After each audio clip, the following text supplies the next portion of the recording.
there's a picture I took on that day. I took lots of pictures because I was so excited. Like, it's been a long journey coming. There were challenges, there were a lot of things that I faced, but at the end of the day, I succeeded. So we took the picture. So today I'll be talking about how I was able to apply for my Canadian citizenship 4 years after I arrived in Canada as an international student. Stay tuned because you want to listen to this to the end so that you can learn something or two that will help you in your own journey. So for those people that are just coming to this channel, my name is Zino Ojogbo. I am an educational consultant with Success Factors Migration, and I teach you how to relocate to Canada or any other country abroad via the study pathway. You can do this alone or with your family. So back to the gist. So if you already do not know, I came to Canada as an international student in 2017. But before then, I'd explored the Federal Express Entry Pathway to PR. Federal Express Entry Pathway, in a nutshell, if you don't know, is a point-based system that allows you to apply directly for permanent residency to Canada. Like I said earlier, it's a point-based system. The higher your points are, the people that have high points based on a certain cutoff every month, they are invited to apply for permanent residence. But my points when I was in the Express Entry pool was very low. My points were around 384, and at that time the people that had 440 and above were receiving invitation to apply. Anyway, I couldn't apply, bottom line. So what did I do? I had to explore another pathway to achieve the same goal, which was to relocate. So I took the study pathway and applied for admission, got scholarship, applied for my visa, I secured my visa. This was between 2016 and in 2017 of May, I came to Canada. I actually arrived to Canada in March 2016 with my 2-year-old. Look at our picture on that day where we were in the airport. So I arrived with my 2-year-old, and I started my school in May of 2017. Remember, I said I was in the Express Entry pool, right?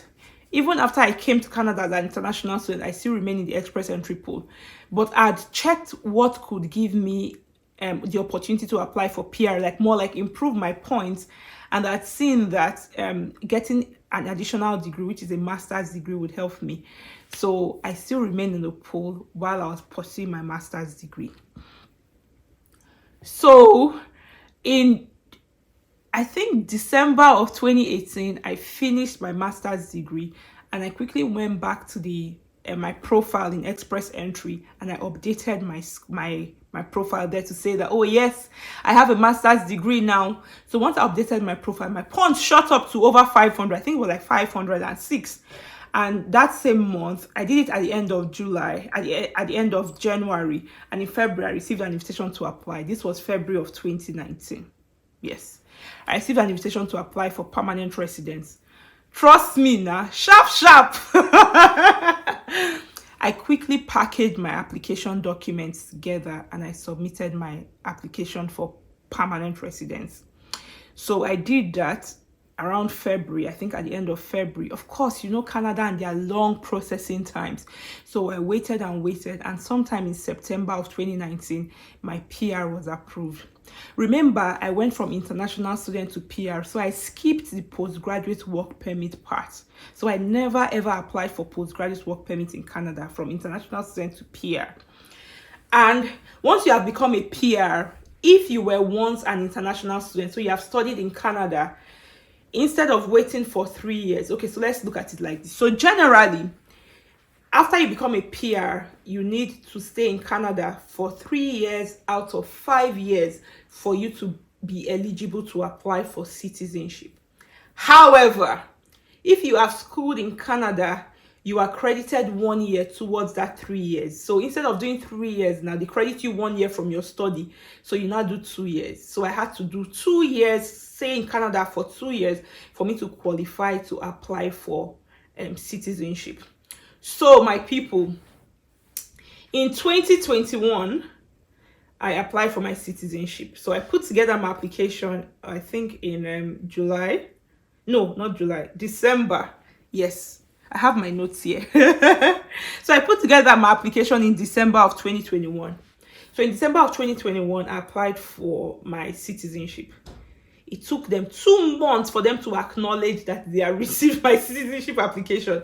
So that was in February. In February of 2022, they sent me an acknowledgement that they received my citizenship application.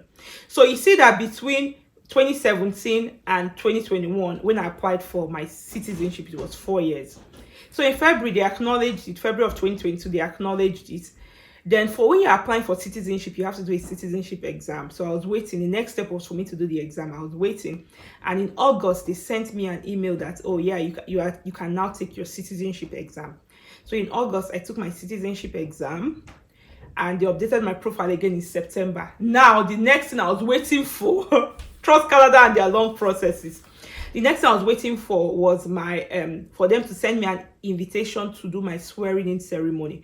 So of course, between when you pass your citizenship exam and your swearing-in ceremony, they are going to do like background checks, check whether you were in the country like you claimed, all those other checks. They will do all those other checks on you to see if you are actually good enough to get Canadian citizenship. Anyways, so they did all of that, and while I waited, in January of 2023, I remember sitting at home that day, and I saw that I've received an email for invitation to my swearing-in ceremony. So that's where you take the oath of citizenship before an immigration judge. Let me tell you how the citizenship ceremony went, because I really like this part. On that day, when you get into your ceremony, there's like a clerk who first of all checks you in and checks your name against your application, look at your face against your picture to make sure that you are the person that you said you are. And the person did that. And there he's going to tell you to cut up your permanent residence card. So I really like doing that. I enjoy doing that because it was like me crossing from one phase in my life to another. So if you see this video that you can see now is me cutting up my permanent residence card. So I cut up my permanent residence card, and then we waited and went into the ceremony, and the judge addressed us, talked about all the things that Canada, so told us our rights as Canadian citizens. And one good thing that I really loved on that day was seeing the judge, immigration judge here in Canada, who is a black woman like me. She's from the Caribbean. So I'm like, wow, black women will representing, man. Anyways, yeah, so she talked about your rights as a Canadian and your responsibilities. Of course, when you have rights, it comes with responsibilities as well. Your rights and your responsibilities as a Canadian. So she did all of that, and then she gave us we took the oath of citizenship, both in English and in French. So she read it to us, and we said it back to her. So we took the oath of citizenship in English and in French, and then we sang the Canadian national anthem. If you don't know, it's called "Oh Canada." So we sang "Oh Canada," and it was time to take pictures. By the way, it was a virtual ceremony. It means that we did it on Zoom. It was time to take pictures, so everybody had to like turn off their camera, and they spotlighted the immigration judge's camera and profile, a picture there, and we just stood and posed, and we took the pictures. So the picture that you see here is the picture that I took on that day. I took lots of pictures because I was so excited. Like, it's been a long journey coming. There were challenges. There were a lot of things that I faced. But at the end of the day, I succeeded. So we took the pictures. And that was the end of the ceremony. She wished us well. And that was the end of the ceremony. So after the ceremony, it did not end there. So when you are done the ceremony, you are now a Canadian citizen. The next thing that they are going to send to you in your mailbox is your Canadian citizenship certificate. So they'll send you your Canadian citizenship certificate in your mailbox. Normally it takes 2 weeks to 1 month after the ceremony, but mine took 2 weeks. So within that same February, I think like February 15th, my Canadian citizenship certificate arrived. Then using that citizenship certificate, you go online and print the application form. So based on that, you print the form online, fill your citizenship application form. You will need somebody, a guarantor, who's going to sign your picture. Person should be a Canadian citizen. Person will sign your picture and sign your application form. As well, you need 2 references. References don't have to sign, but they just have to say that they have known you for X number of years, and they provide their address. So I did that.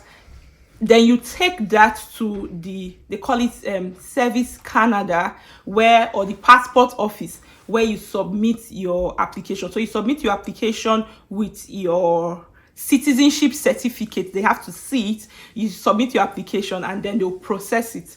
you pay your fee for your passport. I think it's around $170. That's what I paid. Pay your fee for your passport, and then they'll process it and they'll tell you when to pick up the passport. So there are two options. You can either pick up your passport or they can mail it to you. But me, because I was so excited, like I couldn't wait the extra 2 days for them to mail the passport to me. Anyways, I opted to pick it up. So it took 3 weeks, I think 3 weeks for them to process the passport, and they gave me a date, which was March 7th. And I went there, March 7th, 2023. And I went there and I picked up my passport and I made a video. I was so excited. Yeah, yay! Finally, I can now travel the world without needing to apply for visas all over the place, right? So guys, there you have it. This was my journey and my timelines from when I came into Canada as an international student to becoming a citizen in Canada. I hope you've enjoyed watching this video. Don't forget to hit the subscribe button so that when I post videos like this, you are notified so that you can watch it. If you have enjoyed this video, please hit the like button, give us a thumbs up, and don't forget to share this video with somebody else who would need this video for whatever reason, or who is on this journey and they need this video for them to learn. Thank you guys for always subscribing to my channel, and I'll see you in the next video. Bye.